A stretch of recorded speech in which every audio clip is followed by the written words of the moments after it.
ہوا ان کے حکم کے ماتحت ہو جاتی ہے، درندوں پر ان کا حکم چلتا ہے۔ حضرت عمر رضی اللہ تعالیٰ عنہ دریائے نیل کو خط لکھتے ہیں، دریا جاری ہو جاتا ہے، اور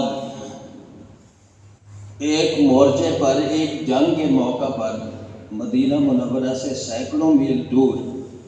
مسلمانوں کی افواج جنگ کے اندر مشغول ہے۔ دشمن عقب سے ان پر حملہ کرنا چاہتا ہے۔ حضرت عمر رضی اللہ تعالیٰ عنہ مسجد نبوی میں خطبہ ارشاد فرما رہے ہیں،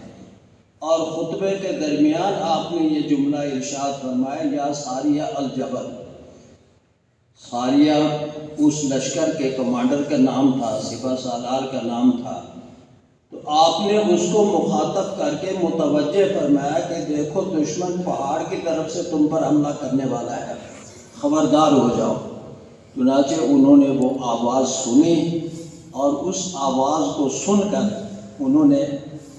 پہاڑ کی طرف سے اس حملے کو پسپا کیا۔ تو اللہ تبارک و تعالیٰ نے ہوا کے ذریعے سے ان کے حکم پر ان کی آواز کو سینکڑوں میل تک پہنچا دیا۔ یہ ان لوگوں کی حالت تھی، کیفیت تھی کہ جن لوگوں نے اپنے آپ کو خالص نبی کریم صلی اللہ علیہ وسلم کی اتباع کے اندر لگایا۔ افریقہ اور الجزائر جب فتح ہوئے تو حضرت عقبہ بن نافع رضی اللہ تعالیٰ عنہ کی سرکردگی میں یہ کام ہوا۔ الجزائر فتح ہوا تو وہاں کے جنگلات بہت خطرناک تھے، اور ہر قسم کا وحشی درندہ ان جنگلات کے اندر موجود تھے۔ تو وہاں مسلمانوں نے یہ مشورہ کیا کہ یہاں ایک ایسی چھاؤنی بنانی چاہیے فوج کے لیے، رہنے کے لیے، کہ جہاں مستقل طور پر مسلمانوں کی فوج قیام کر سکے۔ لیکن سامنے ایک مسئلہ یہ درپیش تھا کہ بہت بڑے خطرناک جنگلات ہیں،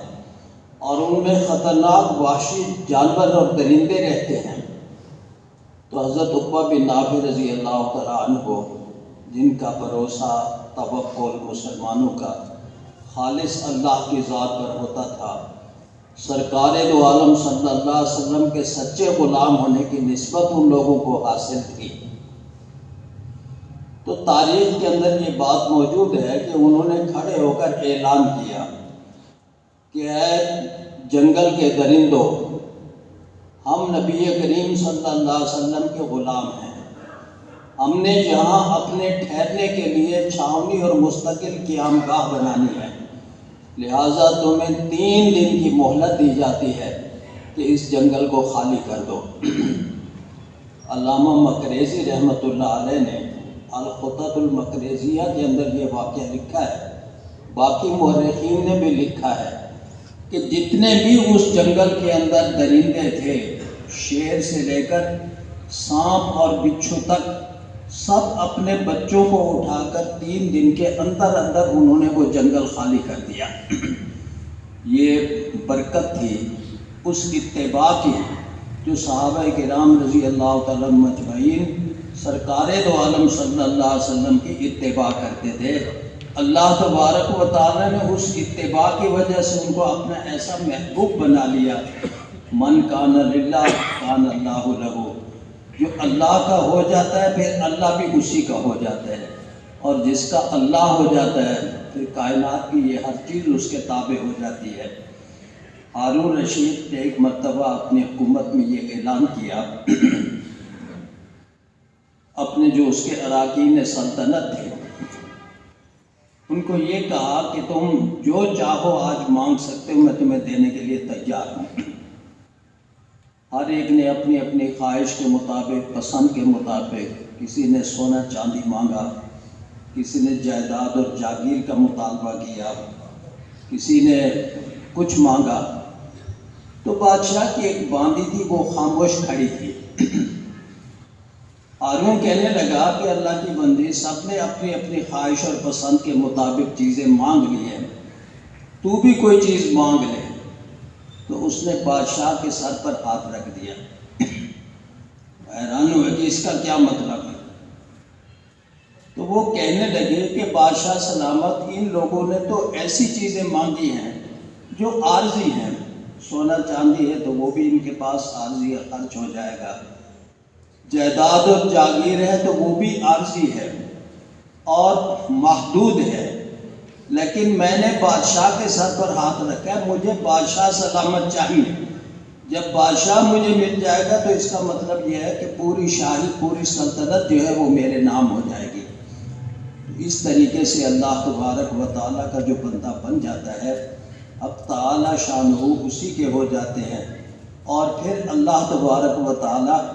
اپنی محبت کا اعلان کر کے اس بندے کو اپنا محبوب بنا لیتے ہیں۔ قرآن پاک میں بھی اب تعالیٰ شانہ نے یہی ارشاد فرمایا کہ اگر تم اللہ سے محبت کرو گے، اتباع کرو گے، تو اس کے نتیجے میں یحببکم اللہ، اللہ تم سے محبت کرے گا، اور دوسرا انعام یہ ہے کہ وَيَغْفِرْ لَكُمْ ذُنُوبَكُمْ، تمہارے گناہ، تمہاری خطائیں، تمہاری لفظشیں جو ہوں گی وہ حق تعالی شانہ معاف فرما دیں گے۔ اور بادشاہ کی طرف سے کسی مجرم کے جرم کی معافی کا اعلان اس کے لیے بہت بڑی نعمت سمجھا جاتا ہے۔ دنیا کے اندر اگر کوئی بادشاہ یا کوئی عدالت کسی مجرم کو معاف کر دے، رہا کر دے، تو وہ اس کو اپنے لیے اس جج کا احسان سمجھتا ہے کہ اس نے مجھے رہا کر دیا، مجھے معاف کر دیا۔ اللہ تبارک و تعالیٰ جو احکم الحاکمین ہیں، جب وہ اپنے بندوں کو معاف کرنے پہ آتے ہیں تو یہی نہیں کہ حق تعالی شانہ معاف فرما دے، بلکہ ملائکہ کو حکم ہوتا ہے کہ اس کی برائیوں کو مٹا کر نیکیاں اس کے نام کے اندر لکھ دو، ان برائیوں کو، گناہوں کو نیکیوں میں تبدیل کر دو۔ اولئک یبدل اللہ سیئاتہم حسنات، اللہ تبارک و تعالیٰ ان کی برائیوں کو نیکیوں کے اندر تبدیل فرما دیتے ہیں۔ تو جو بنیادی چیز ہے وہ سرکار دو عالم صلی اللہ علیہ وسلم کی اتباع ہے۔ ایک مسلمان اپنی 24 گھنٹے کی زندگی کے اندر اپنے ہر عمل کے اندر حکومت سے لے کر معاشرت تک اور تدبیر منزل تک، اپنے گھر کے اور ذاتی امور تک اس بات کو مد نظر رکھے کہ میرا کون سا کام سرکار دو عالم صلی اللہ علیہ وسلم کی سنت اور آپ کی اتباع میں ہو رہا ہے، اور کون سا کام میں ایسا کر رہا ہوں جو آپ کے طریقے اور آپ کی سنت کے خلاف ہے۔ یہ آدمی اگر اپنا روزانہ بیٹھ کر محاسبہ کرے اور اس بات کی پابندی کر لے کہ میں نے سنت کی مخالفت نہیں کرنی، سرکار دو عالم صلی اللہ علیہ وسلم کی ہر حال میں اتباع کرنی ہے، تو اس کی قوت ارادی کی بنیاد پر اللہ تبارک و تعالیٰ بھی اس کے ساتھ، اللہ کی نصرت بھی شامل حال ہو جاتی ہے، اس کی توفیق بھی اس کو ملتی ہے۔ اور یہ توفیق اللہ کی اتنی بڑی نعمت ہے کہ تمام انبیاء کرام علیہم الصلاۃ والتسلیم تسلیمات نیک کاموں کی ادا کرنے میں اور انہیں پورا کرنے میں اللہ کی توفیق کے محتاج تھے۔ قرآن پاک میں ہر پیغمبر کا بیان، ان کی تقریر، ان کا واعظ